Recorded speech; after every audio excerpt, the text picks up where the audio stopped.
भोजपुरिया। आप सुन रहे हैं अमित पटेल की आवाज में। सैया पो हमरा केहू डाली ना नजरिया, राजा पो हमरा केहू मारी ना नजरिया। हम बानी गोर बाकी ई बाड़े करिया, हम बानी गोर बाकी ई बाड़े करिया। सौतीन बंगाली चाहे होखे फूल झरिया, कवनो ना मारी हमरा राजा पो नजरिया। हम बानी गोर बाकी ई बाड़े करिया, हम बानी गोर बाकी ई बाड़े करिया।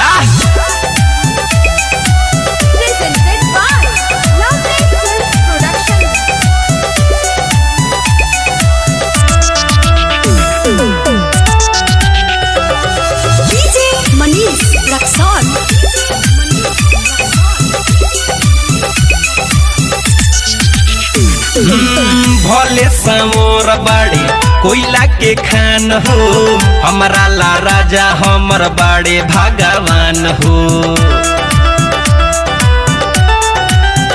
हाँ भले समोर बाड़े कोयला के खान हो, हमरा ला राजा हमर बाड़े भगवान हो।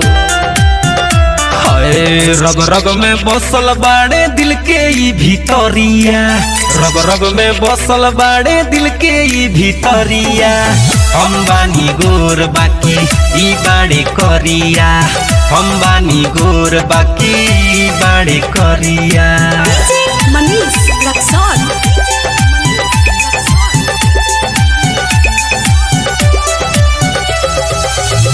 म्यूजिक बाय विकेश भोजपुरिया। आप सुन रहे हैं अमित पटेल की आवाज में। हाँ करिले न केला शौख सिंगार हो, इहे त बाड़े दुनिया हमार हो। है करिले न केला शौख सिंगार हो, इहे त बाड़े दुनिया हमार हो।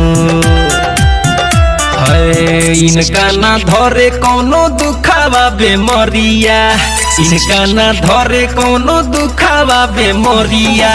हम बानी गोर बाकी ई बाड़े करिया, हम बानी गोर बाकी ई बाड़े करिया। सौतीन बंगाली चाहे होखे फूल झरिया, कवनो ना मारी हमरा राजा पो नजरिया।